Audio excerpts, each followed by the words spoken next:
श्री शिवाय नमस्तुभ्यं। जितने आस्था चैनल पर कथा सुन रहे हो, जितने फेसबुक और यूट्यूब पर सुन रहे हो, बहुत सावधानी से सुनना। मान लो तुम किसी कार्य के लिए जा रहे हो, 5 बार 6 बार तुम उस कार्य के लिए होकर आ गए, या किसी से अपना पैसा लेना है और तुम उसको पास 50 बार होकर आ गए हो, भैया पैसे कब देगा।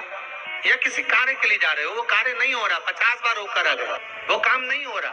शिव महापुराण कहती है लाल चंदन, कौन सा चंदन, लाल चंदन को अच्छा घिसो और घिसकर तैयार कर बेलपत्री के ये जो दोनों भाग हैं, लाल चंदन घिसो और घिसकर बेलपत्री के ये दोनों भाग हैं, दोनों पत्तियां जो नीचे की हैं, इसमें उस चंदन को लगा लीजिए। अगर किसी से आपको पैसा लेना है, वो नहीं दे रहा, या कोई काम है या जॉब है या नौकरी है या उसके लिए, या कोई विद्याध्ययन का कोई कार्य है, कोई स्कूल में पढ़ाई कर रहे हो और वो कार्य नहीं हो रहा, 5 बार 6 बार करके देख लिया नहीं हो रहा, तो ये दोनों पत्तियों पर लाल चंदन लगाओ।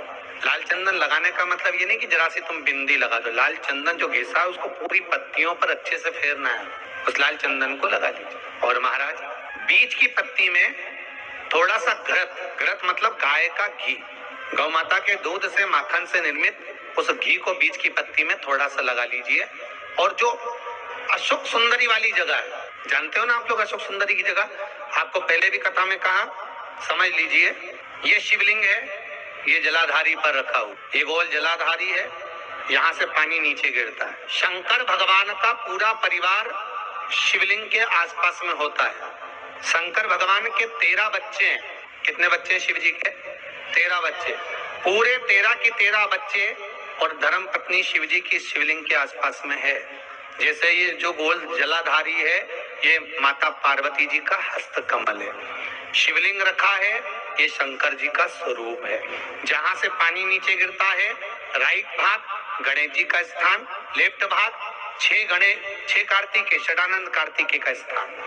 जहां शिवलिंग का जहां पानी जाता है उसके बीच में एक मोटी सी लाइन होती है, वो शंकर भगवान की सबसे छोटी लड़की जिसका नाम अशोक सुंदरी है, उसका स्थान है। तो शिव जी की जो सबसे छोटी लड़की है अशोक सुंदरी, उस अशोक सुंदरी वाली जगह पर इस बेलपत्र को, आप घी वाली बेलपत्र को अशोक सुंदरी वाली जगह पर रखकर, ये जो चंदन लगी हुई बेलपत्र है, इसका मुख ऐसा सीधा की सीधा रखोगे तो गणेश जी की ओर हो जाएगा, षडानंद कार्तिकेय की ओर हो जाएगा। अपनी कामना कर कर जिससे धन लेना है, पैसा लेना है, या जो कार्य निकालना है वो नहीं निकल रहा, बहुत प्रयास कर लिया, अदालत में 50 बार हो जाए, काम नहीं हो रहा, तब इस बेलपत्र का प्रयोग करना, बाबा से विनती करना और विनती कर कर वापिस आ जाना, बाबा आपकी मनोकामना पूर्ण कर देगा। उस बेलपत्र का सुख प्राप्त। पर इतना याद रखना, जो चंदन लगा हुआ भाग है वो नीचे होना चाहिए, अशोक सुंदरी की ओर।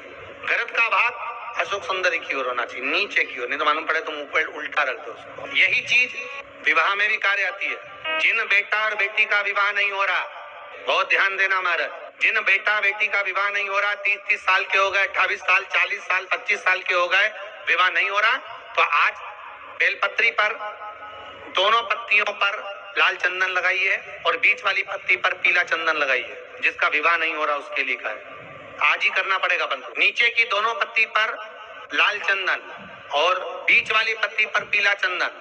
पीला चंदन लगाने के बाद में जो लाल चंदन है, उस लाल चंदन से 7 बिंदी पीले चंदन वाली पत्ती पर लगवा दीजिए। जिस लड़का लड़की का विवाह नहीं हो रहा उससे लाल चंदन की 7 बिंदी लगवा दीजिए और लगवाकर जहां पर अशोक सुंदरी का स्थान है वहां पर उस बेलपत्री को उसका नाम और गोत्र बोलकर, जिस व्यक्ति का विवाह नहीं हो रहा, नाम और गोत्र बोलकर आज रात्रि के समय पर या आज शाम के समय पर उस बेलपत्र को भगवान शंकर की अशोक सुंदरी की जगह पर चढ़ा दो और बाबा से विनती कर लो, बाबा मेरा मंगल विवाह हो, ऐसा निवेदन कर लो। 3 महीने के अंदर विवाह पक्का, भगवान विवाह पक्का करा ही दे। एक निवेदन आप सबसे करेंगे, दुख है ना थोड़ा सा अगर आपके जीवन में, शिव जी को आप जल चढ़ाना चालू कर दीजिए, शंकर भगवान को आप जल चढ़ाना प्रारंभ कर दो। अगर दुख है ना जीवन में, शिव जी को जल चढ़ाना प्रारंभ कर दो। और एक निवेदन और करेंगे, अगर दुख समाप्त ही नहीं हो रहा है, कोई बीमारी एक पूरी होती है दूसरी लग जाती है, दूसरी बीमारी पूरी होती है तीसरी लग जाती है, तीसरी बीमारी पूरी होती है चौथी लग जाती है, कुछ प्रॉब्लम चली रही है, तो एक जल के पात्र में जल लीजिए, कलश लोटा पानी का भर लीजिए और पात्र में चावल के 2 दाने डाल लीजिए, अक्षत के 2 दाने डालिए। घर में से लेकर जाओ, थोड़ा सा जल बेलपत्री के वृक्ष के नीचे डाल दीजिए, थोड़ा सा जल पीपल के वृक्ष के नीचे डाल दीजिए और थोड़ा सा जल या तो आंवले का पेड़ मिल जाए या शमी का वृक्ष मिले, शमी का वृक्ष मिले या आंवले का वृक्ष मिले, उसके नीचे डाल दीजिए। 3 जगह पर अगर कोई बीमारी ऐसी हो गई कि वो समाप्त नहीं हो रही, बड़ी बड़ी तकलीफ, मतलब एक बार दवाई अगर चालू हो गई तो दवाई बंद ही नहीं हो रही है, तो उसके लिए आपको 3 जगह पर जल चढ़ाना प्रारंभ कर दो। मात्र 1 हफ्ते से ज्यादा चढ़ाना भी नहीं पड़ेगा।